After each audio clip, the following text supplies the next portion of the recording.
전남 여수로 지금 결정을 하게 된 경위가 예. 결국에는 주민들이 봤을 때는 구청장이 여수에 땅을 갖고 있기 때문에로 기결될 수밖에 없다고 생각이 되거든요. 지금 아니면 말씀하신 일부에서는 것처럼 또 고향이 여수니까 거기에 그런 거 아니야? 이런 그러니까요. 얘기도 또 하고 있죠. 이게 이미 주민투표를 하기 6개월 전에 예산 검토라든지 아니면 부지 선정이라든지 그 지역에 대한 어떤 인프라라든지 이런 것들을 다 조사를 해서 구청장 명의로 지금 문서를 올렸다는 거 아니겠습니까?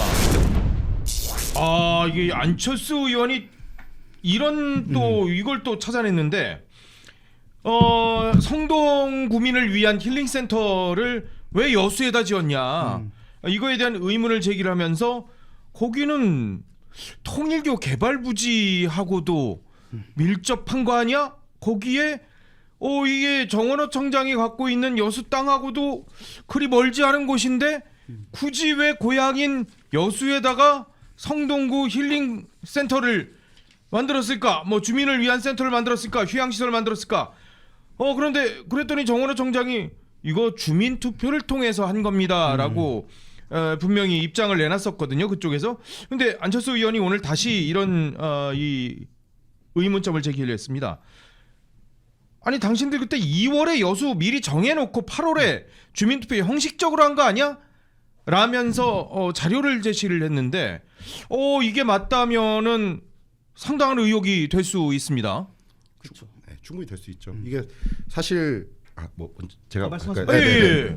그러니까 이게 주민투표에는 기본적으로 제안을 이미 여러 개를 이미 할 수 없는 상황이지 않습니까? 예. 그러니까 거기서 사실은 이미 사전에 정해놓고 해버리면은 상당히 높은 확률로 여수가 될 수밖에 없었겠죠. 그렇기 때문에 역으로 주민투표에서 이게 과연 외부 그 관외 지역에다가 휴양시설을 짓는 것이 맞냐부터 사실은 주민투표를 하려면 했어야 됐다고 보거든요.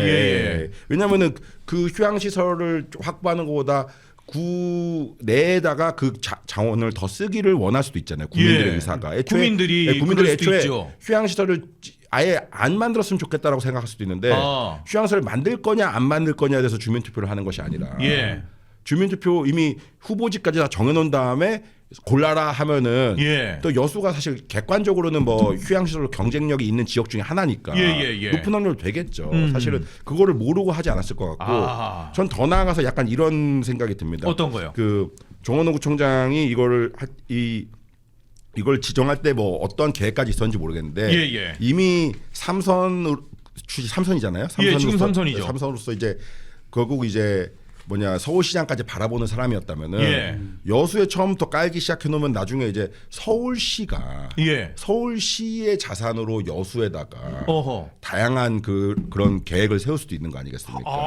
그렇다면은 현재 여기 휴양시설 하는 데는 뭐 여수 폐교를 좀 활용한다고 하는데 근데 지금 이제 나중에 다른 꼭지에서 얘기하겠지만은 본인 소유의 토지가 있고 아니면 가족들 소유의 토지 있고 그런 곳에다가까지 다 그런 걸 확장하지 말라는 법이 없죠, 사실은.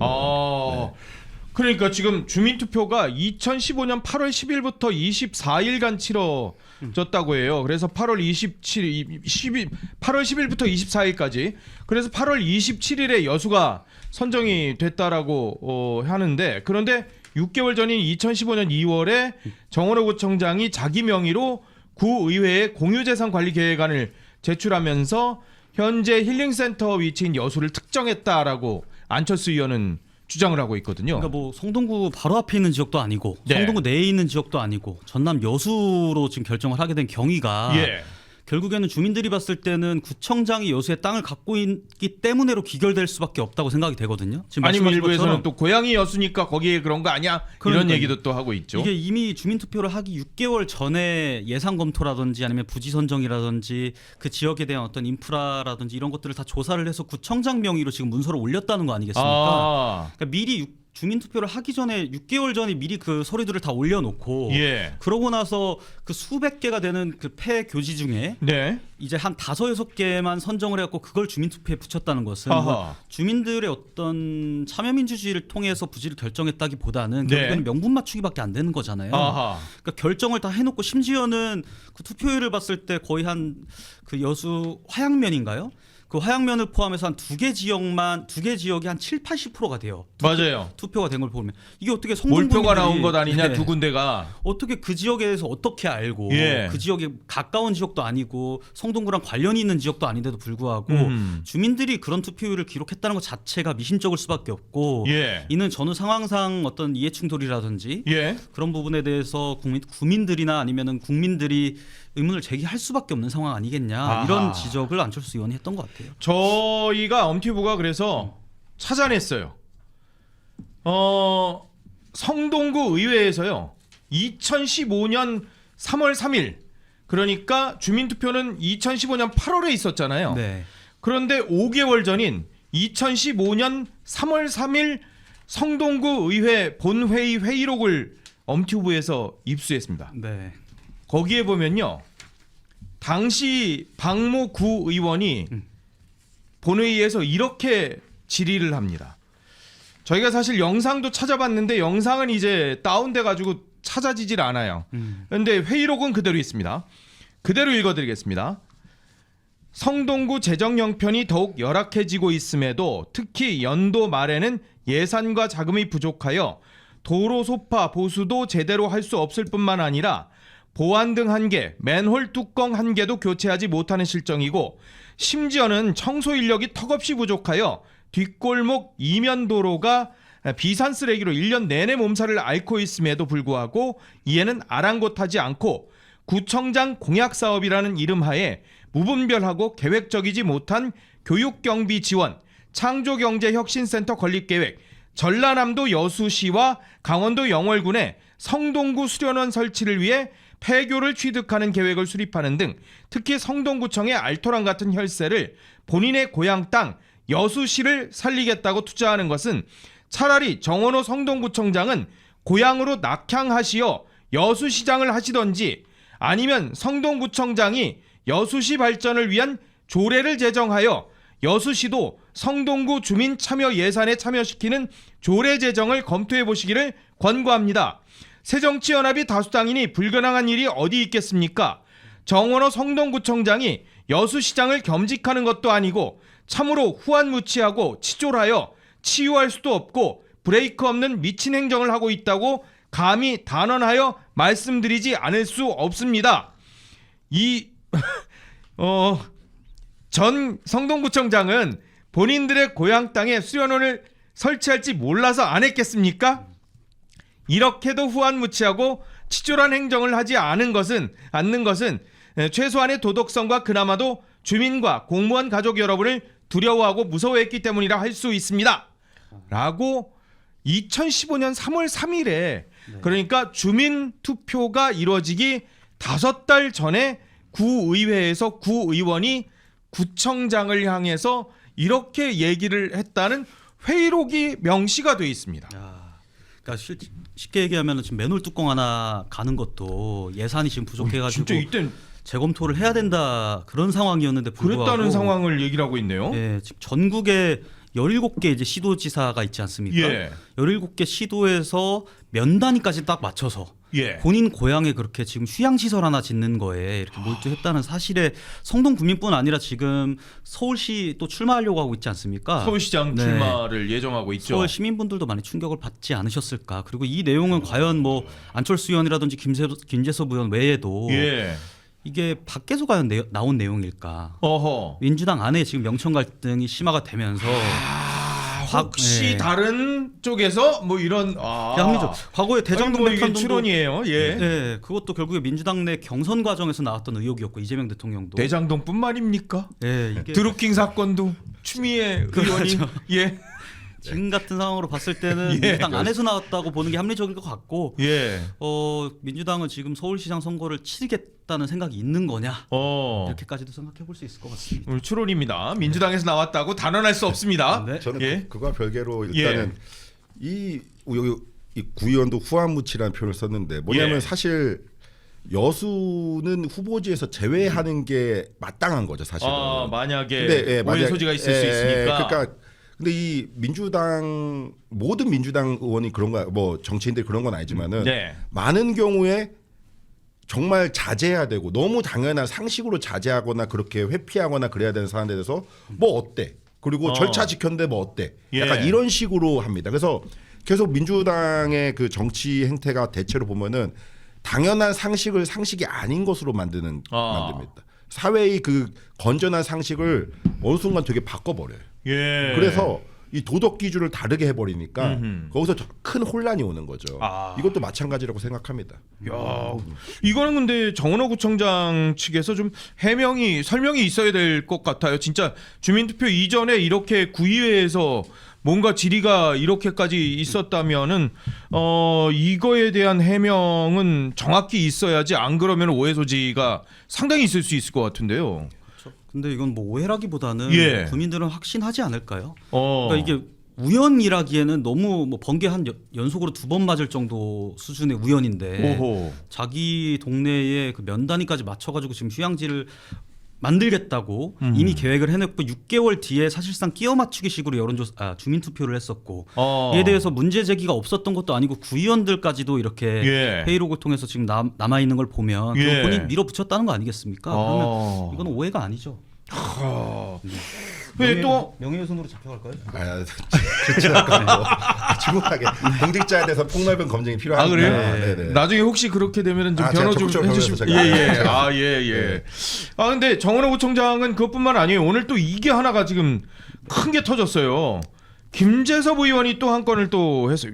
요즘 안철수, 김재섭 이 두 분이 정은호 구청장의 거의 천적같이 돼버리는 상황이 돼버리는데 이걸 얘기를 했습니다. 2014년, 2018년, 2022년 선거 과정에서 성동구 소재 쓰레기 처리 업체 대표들로부터 정은호 구청장이 반복적으로 개인 한도 최대치 후원을 받아왔다, 이렇게 주장을 하면서 이 업체들은 성동구 생활 폐기물 처리 계약, 그러니까 2025년부터 2027년까지를 수의계약 방식으로 체결해서 총 357억 원대의 대규모 사업을 수주했다.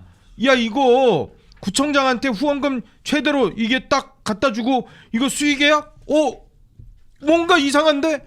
지금 이 의혹을 제기를 한 겁니다. 김재섭 의원이. 맞습니다. 이게 그러니까 기본적으로 이런 큰 규모의, 물론 성동구 전체 예산에서는 어느 정도 규모인지 모르겠지만 객관적으로 누가 보더라도 이제 큰 규모의 계약은 당연하게 입찰을 거치죠. 그렇죠. 357억 원이면은 심지어 그리고 좀 나쁘게 누적이지만 구청의 얘기 아니라 일반 회사 같은 경우에도 이미 수의계약 형태로 뭐 해줄 거라고 너무 지정한 업체가 있다고 하더라도 형식적으로라도 입찰을 어쨌든 거칩니다. 남들의 보는 눈이라도 좀 신경 써가지고서 가급적, 그리고 가급적 기왕이면 맞추고, 또 그런 형식적 입찰 과정이라고 하더라도 그게 입찰 방해죄나 이렇게 되면 안 되니까 결국 그 과정에서 이 금액이 상당히 현실성을 띠게 되거든요. 누가 보더라도 합리적인 용역 금액이 되도록. 그런데 이런 규모의 대규모 사업을 하면서 이렇게 수의계약으로 다 주고 그 사람들이 마침 또 법정 최고 금액을 후원한 후원을 했다. 거기 대표들이 당연히 의심될 수 있죠. 그래서 김재섭 의원이 본인의 페이스북에다가 이게 대가성이 있다면 뇌물죄도 해당할 수 있고 동시에 업무상 배임도 따져봐야 된다라고 했는데 너무 적절한 지적이라고 생각합니다. 그래요? 네, 업무상 배임은 예를 들어서 만약에 이 업체들이 뭐 용역 능력이 상당히 떨어진다던가 아니면 가격 경쟁력이 상당히 없다던가 그래서 만약에 이제 훨씬 더 낮은 가격으로 하셨다든가 같은 가격이라도 훨씬 더 용역을 잘하는 업체가 있음에도 불구하고 다 수의계약 입찰을 안 거치고 수의계약 형태로 했다. 그러면 결국은 성동구에다가 피해를 준 거 아니겠습니까? 그럼 업무상 배임도 충분히 가능한, 물론 그런 전제가 다 충족된다면은 그러니까 이건 사실 면밀하게 수사를 해봐야 되겠죠. 이게 법정 최고의 후원금만 갖겠습니까? 사실은 이게 만약에 대가성이 정말 있다면은. 그러면 다른 금액이 갔을 가능성도 있는 거거든요. 제가 분명히 갔다고 단정하는 것이 아니라 이런 것에 대해서 충분하게 지금 이런 누가 봐도 이상하잖아요. 누가 봐도 이상하니까 적극적으로 수사에 나서야죠. 이런 거는 사실. 이건 수사에.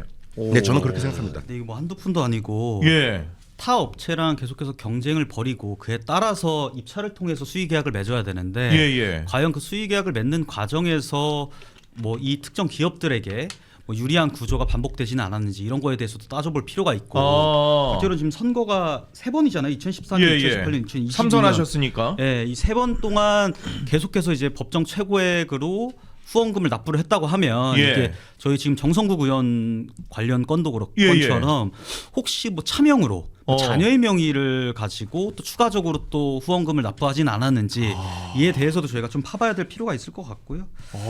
이게 357억인데 이재명 대통령이 이 정원호 구청장을 시장으로 미는 이유를 이제 알 것 같습니다. 왜요? 이재명 대통령도 지금 대장동 백현동 관련해서 7,400억에 달하는 이익을 업체들이 대장동 일당이 가지게끔 상황이 지금 조성이 됐던 거 아니겠습니까? 근데 뭐 본인은 아니라고 합니다. 예. 예, 그 과정에서 공소장에서 예. 본인은 아니라고 하지만 대장동 일당이 이재명 대통령의 선거를 돕기 위해서 심지어는 종교단체까지 동원을 해가지고 유세 활동을 도왔고 예. 금전적으로 도왔다라는 것이 명시가 이미 되어 있습니다. 근데 이 지금 정원호 구청장 같은 경우에도 이 업체들이 후원금 외에도 네. 또 어떤 베네핏을 이 구청장에게 줬는지 이런 것들까지 다 따져봐야 되겠고 이재명이 오른팔답게 예. 데칼코마니 같은 그런 행동을 그동안 보여주셨다. 네. 그런 삶을 살아오셨다. 이렇게 봐야 될 것 같습니다. 아니 뭐 나중에 고소당하면 도와주신다고 아니, 너무 약속했으니까. 발언이 확실하가지고. 아이고. 이재명이 오른팔은 아니고요. 예. 아 그런데 정원호 구청장은 이렇게 해명을 했어요. 뭐라 그랬냐면 관내에 성동구 관내에 1996년부터 이분들이 청소를 전담해온 업체들이고 생활 폐기물 수집 운반 면허 업체가 성동구 관내에 해당 4개사가 전부래요. 4개밖에 없대요. 그래서 공개 경쟁 입찰을 거쳤는데 다른 업체가 참여하지 않아서 유찰돼서 국가계약법과 서울시 방침에 의거해서 수의 계약을 진행했다. 그래서 문제 없다. 이렇게 얘기를 하고 있어요. 뭐 정말 그럴 수도 있겠죠. 그런데 예. 보통 수의계약 줄 때 허위로 입찰 가장으로 좀 하는 경우도 있습니다. 성동구가 그랬다는 건 절대 아니지만은 그 고의 유찰을 시키죠. 네, 그렇게 해서 하는 경우도 많아요. 아니 근데 저는 좀 이해가 안 가는 게 이게 이 정원호 구청장 설명대로라면 성동구에 지금 4개 생활 폐기물 업체가 있다는 거 아니에요? 4개가 그러니까 계속해서 일을 해왔다는 건데 그럼 뭐 이게 예를 들어서 어떤 때도 입찰이 나올 거 아니에요? 공개 입찰을 했다 그러니까 그럼 4개 업체가 경쟁업체일 거 아니에요? 그렇죠. 그럼 대체로 경쟁을 4개가 같이 했을 것 같은데 왜 공개 경쟁 입찰을 거쳤는데 다른 업체가 참여하지 않았대. 아니 그러면은 구청장이나 구청에 계신 분들은 쟤네들이 왜 안 왔을까? 이거 이상한데 왜 수익이 저희 한 곳만 오지? 이상하다고 생각했을 건데 그거에 대해 이 생각을 안 했나? 그렇죠. 정말로 어쩌면은 입찰 방해죄의 공동정범일 수도 있습니다. 제가 그 사실관계 몰라가지고서 제가 코멘트를 못했었는데 이미 다 정해져 있었다면은. 정해져 있지는 않았겠죠. 이제 그거는 뭐 업체들끼리는 모르겠지만 뭐 구청장이나 구청이 알았겠어요? 구청장이 설마 알았겠습니까? 설마. 예, 그러니까요. 고액 후원자 설마 그렇게 500씩 빡빡 주는 사람은 무조건 기억하겠지만 그래도 알았겠습니까? 예, 그렇죠. 네, 저는 몰랐을 것이다. 몰랐을 것이다. 네. 예, 그렇지만 좀 이상하죠. 나는 몰랐다라고 하긴 이상한 게 그럼 나머지 3개 업체는 12년 동안 지금 아예 수의 계약이 입찰조차 안 했다는 거잖아요. 아니 이제 4개 업체가 아마 나눠 가진 게 아니가라고 의구심이 좀 되는 것 같아요. 그 사실관계 좀 더 공부해서 이거는 지금 아니 해명이 이렇게 나왔으니까 저희가 더 이렇게 사실관계가 정확치는 않은데 일단 뭐 4개사가 딱 성동구에 4개밖에 없다니까. 그럼 4개 업체가 한 업체만 계속 96년부터 계약을 땄으면 나머지 업체는 손가락 빨고 있었을 거니까 그건 아닌 것 같고 아마 뭐 서로 이렇게 계약을 했을 것 같은데 독과점으로 이게 뭔가 좀 이게 석연치 않은 듯한 상황들이 그래서 김재섭 의원이 지금 문제 제기를 하는 것 같아요. 그리고 문득 드는 생각인데 뭐 대표들이 그렇게 고액 후원했는데 정말 쪼개고 후원 없었을까? 직원들한테 10만 원까지는 전액 세액 공제되니까 정치인에 대해서 할 때 사실 할 수도 있죠. 물론 그렇게 실제로 했다는 건 아니지만은. 후원자 명단을 좀 파악해서 그걸 실제로 파악할 필요도 있다. 이걸 그래서 정확히 좀 내밀하게 봐야 된다. 오히려 적극적으로 할 수 있겠죠. 사실은 뭐 그 해당 업체들 다 이제 계약 주고 할 때는 그 근로자 수가 어느 정도 되고 그런 자료도 받으니까 그 과정에서 뭐 명단 확보도 충분히 할 수 있는 거고 그 당시에 것들이 그래서 자료가 남아 있다면 충분히 대조가 가능할 거거든요. 제가 볼 때는. 그리고 이게 뭐 실제로 비리가 되든 뇌물이 되건 어떤 건망을 피해 간다고 하더라도 위법성을 조각된다고 하더라도 이 사람은 공직자 아니겠습니까? 성동구청장. 그럼요. 근데 지금 이렇게 후원금을 대놓고 받았었고 그로 인해서 본인 선거에 도움을 만약에 받았다고 한다면 실제로 돈이 들어왔으니까 도움을 받았다고 한다면 이거는 공직자 윤리에도 위반이 되는 것이고 민주당에서는 일단 눈 가리고 아무 식으로 위법이면 그냥 그만이라는 식으로 계속 일관을 하고 있거든요. 위법이 아니면 위법이 아니면 지금 최민희 위원장 같은 경우에도 자기가 상임위원장으로 있고 감사를 해야 될 대상인 기업들한테 국회에서 결혼식을 올리면서 축의금이랑 화환을 받은 걸로 질타를 받지 않았겠습니까? 이게 실제로는 합법일 수는 있어요. 근데 이해 충돌의 여지는 분명히 있단 말이에요. 그렇기 때문에 이거는 뭐 직권남용이자 이해충돌의 여지가 있기 때문에 저는 서울시장 만약에 출마한다고 하더라도 출마자로서의 자격에는 한참 함량 미달이 아니겠냐 이런 말씀도 드렸습니다. 이거 김재섭 의원이 뭐 자료를 더 갖고 있는 것 같은데 더 갖고 있다고 하더라고요. 그래요? 그래서 아직 시작도 안 했다. 그래요? 그런데 저기 뭐 정원호 측에서는 제가 다른 취재해 보니까 이미 패닉 상태라고. 그렇습니까? 뭐 그렇게 취재가 됐는데 뭐 모르겠습니다. 헬스 만날 같이 하시지 않으세요, 김재섭 의원하고? 김재섭 의원의 말은 그 제가 직접 들은 거고. 그러니까 이제 정원호 어제 목요일이죠. 어제도 새벽 5시에 불려 나가서 나갔다는 표현은 제가 그냥 하는 거고. 하체를 하는데 너무 힘들었죠, 네, 진짜. 그래서 목동에서 방송 있으면 이제 같이 하고 가끔은 주말에 이제 저기 지역구 가서 같이 뭔가 좀 더 취재를 해서 이렇게 엄티브에다 좀 얘기를 해주세요. 이거 근데 이제 뭔가 약간 이게 미심쩍은 듯한 이게 뭔가 있어요, 이게. 근데 이제 그 모든 터트리는 거는 이제 김재섭 의원이 자기가 처음에 해야 되는 거니까. 그런데 이제 뒷얘기를 좀 설명을 좀 듣고 와가지고. 그래서 이게 4개 업체가 이게 혹시 담합 같은 의구심은 없는지 혹시 뭐 이런 것들이 있을 수도 있으니까 취재해 보겠습니다. 적극적으로 취재해 보고 정원호 측이 패닉이라더라는 제가 다른 데서 그냥 들은 거고.